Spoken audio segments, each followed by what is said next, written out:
Bonjour à tous, je m'appelle Camille. Je vais parler de plaisir aujourd'hui. Je suis la seule fille, donc je me suis dit que j'allais donner le ton.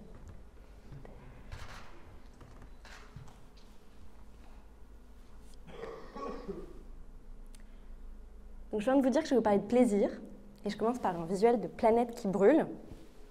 Vous inquiétez pas, tout va bien, on va y arriver. En fait, j'ai mis ce visuel parce qu'il y a quelques années, j'ai eu une grande prise de conscience. En gros, je me suis rendu compte qu'on allait tous mourir. Plus sérieusement, j'ai pris tous les chiffres en pleine gueule du réchauffement climatique, etc. Les 10 milliards d'habitants en 2050, les milliers d'hectares de forêts dévastées. Mais a priori, tous ces chiffres, vous les connaissez. L'état de la planète, vous le connaissez. Juste à main levée, si je dis que en ce moment, la planète, c'est pas top, est-ce qu'il y en a qui sont surpris? Ok. Ah, il y en a... Non, personne. Tout le monde est sur la même longueur d'onde. On est d'accord. En tout cas, moi, j'ai vraiment eu un moment clé où j'ai eu cette prise de conscience et où j'ai tout pris en pleine face. Et mon premier réflexe, du coup, ça a été de dire stop, ok, on arrête tout, on recommence. Changement radical de mes habitudes. Je serai végane ou je ne serai pas. Et ce changement radical de mes habitudes était basé sur une chose, ma volonté, de manière un peu sacrificielle. Et du coup, les gens autour de moi, je ne les comprenais pas forcément quand ils ne changeaient pas. J'avais envie de les secouer. Je me disais qu'ils s'en foutaient, qu'ils n'en avaient rien à faire, qu'eux, ils n'avaient pas assez de volonté probablement. En fait, je faisais preuve d'intolérance. Je ne m'en rendais pas forcément compte. Et rapidement, je me suis rendu compte que cette stratégie-là, elle menait à une impasse. Pour moi, pour les autres, ce n'était pas forcément durable. Parce que ce que je n'avais pas forcément réalisé, c'est que la volonté, c'est une ressource finie. C'est pas que les gens s'en foutaient, c'est pas qu'ils n'avaient pas conscience de ce qui se passait, c'est pas qu'ils n'étaient pas alarmés, c'est juste que nos vies, elles sont déjà trop compliquées. Nos journées, elles usent déjà tellement notre volonté qu'on ne peut pas rajouter une couche en plus de sacrifice. En gros, à la fin de la journée, je sais pas vous, mais moi en tout cas, je préfère me poser sur mon canapé avec un bon Netflix, un peu comme elle, plutôt que me rappeler à chaque fois à quel point la planète va mal et à quel point c'est de ma faute. Donc, ok, ça c'est une impasse, il faut changer de paradigme. Et à ce moment-là, je me pose la question, comment est-ce qu'on peut faire différemment? Et il y a quelque chose qui commence à frémir.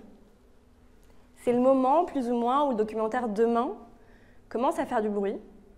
Encore une fois, à main levée, qui a déjà vu ce documentaire? Ok, vous êtes déjà... C'est plus passommé. Et ce documentaire, c'est un documentaire, mais c'est aussi un récit qui met en avant les histoires de gens qui essaient de faire bouger les lignes à leur niveau, en partant au départ de leur propre commune et de leur propre force, et qui, concrètement, arrivent avec des solutions de manière plutôt joyeuse. Ce documentaire, il illustre une fable, la fable du colibri, qui a été beaucoup popularisée par le philosophe Pierre Rabhi, que vous connaissez peut-être. Pour ceux qui ne la connaissent pas, un jour, un terrible feu éclate en forêt. Et tous les animaux constatent ce désastre, complètement catastrophé, désarmés, ils se sentent impuissants face à ça. Et il y a juste un tout petit animal qui bouge dans tous les sens. C'est lui, c'est le colibri. Et en fait, il fait des allers-retours, il essaie de prendre des gouttes d'eau avec son bec et d'éteindre le feu, ce qui entre nous est un peu ridicule, vu qu'il est seul. Et le lion lui dit « Mais pourquoi tu t'épuises? Tu sais bien que tu ne vas pas éteindre ce feu à toi tout seul. » Et le colibri répond « Je sais, mais je fais ma part. » Et la conviction que défend ce documentaire, et que je défends aussi ici, c'est que faire sa part, c'est déjà beaucoup. Et que si on est beaucoup à faire notre part, en fait, ça fait un effet boule de neige. Qu'au départ, il y a une personne, puis quelques-unes, et on arrive à un moment à une masse critique de personnes qui fait basculer les choses dans l'autre sens, qui crée une nouvelle normalité. La norme, c'est plus de rien faire, c'est de faire quelque chose. Donc ça, c'est mon moment Eureka, où je comprends un truc. Ce qui me marque dans ce documentaire, c'est la joie. Hyper étonnant pour un documentaire sur le réchauffement climatique. Ces gens, ils se bougent de manière joyeuse en partant de leur propre force, de leurs inclinations naturelles. Cyril Dion, qui a réalisé ce film, il dit quelque chose que j'aime beaucoup. Il dit « Faire ce qu'on aime rend rayonnant, puissant et utile. » Il dit aussi « Chacun d'entre nous a un talent, chacun d'entre nous peut faire sa part, il suffit de trouver comment. » Bon, ça a l'air simple comme ça l'est pas. Mais moi aussi, je me suis posé la question, ok, donc c'est quoi mon truc à moi? C'est quoi mon talent et comment est-ce que je peux faire ma part? Et ce qui a résonné à ce moment-là, c'est l'alimentation. Comme vous pouvez le voir, je suis très gourmande. J'adore manger. Certains pourraient me qualifier de foodie. Je ne sais pas si ça se dit encore, mais bon. En gros, mes amis, quand ils vont dans un nouvel endroit, un nouveau quartier, une nouvelle ville, souvent ils me demandent les bonnes adresses, les bons restos. Je trouve que c'est un signal assez fort. Aussi, travailler avec le futur de l'alimentation, avec des nouveaux ingrédients par exemple, c'est très très créatif. Et pour moi, la créativité, c'est important. Et enfin, on a l'occasion de manger 3-4 fois par jour, plutôt 4 pour moi. Et du coup, on a l'occasion de voter pour le monde qu'on veut 3-4 fois par jour, de manière super concrète. Et ça, je trouve ça vraiment magique. Donc mon truc, c'est l'alimentation. Et je vous invite vous aussi à vous poser la question de ce fameux truc qui est votre.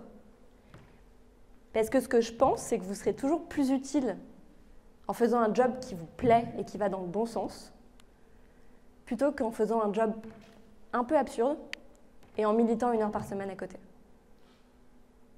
Il y a un très grand philosophe des temps modernes que vous connaissez peut-être, qui dit « Réussir sans faire le bien, c'est perdre ». Vous l'avez reconnu, j'ai entendu, c'est Orelsan. Et c'est comme ça que j'ai commencé à créer Funky Veggie, au départ il y a 6 ans, alors que j'étais étudiante. Donc qu'est-ce qu'on fait chez Funky Veggie? On démocratise des produits qui sont avant tout très très gourmands, et on essaie de faire des alternatives plus responsables à ce qui existe, meilleures pour la santé, meilleures pour la planète. On réinvente des incontournables de la gourmandise, du petit-déj à l'apéro, en passant par la pâte à tartiner. Donc par exemple, notre pâte à tartiner Ouf, c'est la première pâte à tartiner sans huile de palme ni huile du tout. Elle est aussi bio, elle est fabriquée en France, elle a un cahier des charges hyper exigeant, mais elle est le plus accessible possible puisqu'elle est en rayon, dans des enseignes classiques, juste à côté de la pâte à tartiner qui commence par un N et qui a de l'huile de palme à l'intérieur. Donc on a un cahier des charges ultra exigeant, mais la porte d'entrée pour le consommateur chez nous, c'est le plaisir, c'est le fait qu'il n'a pas besoin de radicalement bousculer ses habitudes et qu'il peut juste se faire du bien de manière très simple. Et ça a fait boule de neige. Au départ, c'était soirée week-end dans ma cuisine, donc pendant mes études. J'ai rencontré mon associé Adrien un peu par hasard. Et maintenant, on a une équipe super motivée, comme vous pouvez le voir. On est présent dans 2000 magasins en France. On a vendu plus de 2 millions de produits depuis la création. Et la vraie star, c'est pas Adrien, c'est pas moi, c'est pas l'équipe. C'est elle, la pâte à tartiner Ouf, dont on vend un pot par minute. Donc je vous laisse faire le calcul là, depuis que ça a commencé. Tout ce cheminement, il m'a fait repenser ma boîte à outils pour changer le monde. Dans ma boîte à outils pour changer le monde, il y a donc le plaisir. On pense souvent que se faire plaisir, c'est forcément coupable.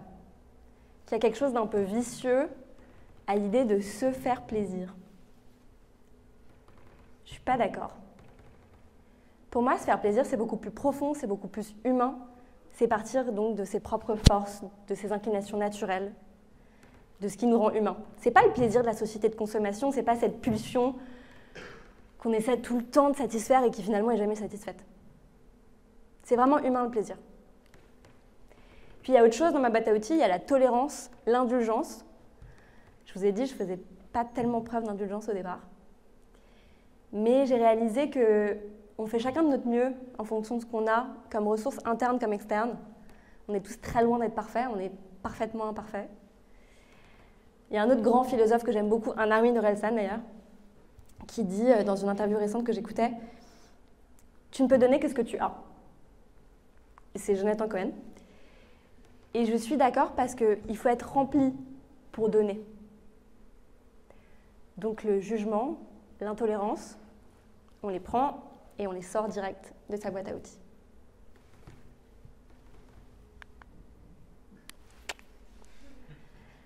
Voilà, aujourd'hui je suis face à vous.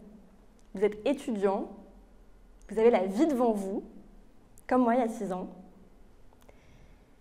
Vous avez chacun vos forces et vos faiblesses, ce que vous aimez, ce que vous aimez moins. Et vous êtes tous des moteurs potentiels de changement. Donc je vais finir par juste une question, 2 en fait. Qu'est-ce que vous aimez et comment est-ce que vous allez changer le monde ? Merci beaucoup.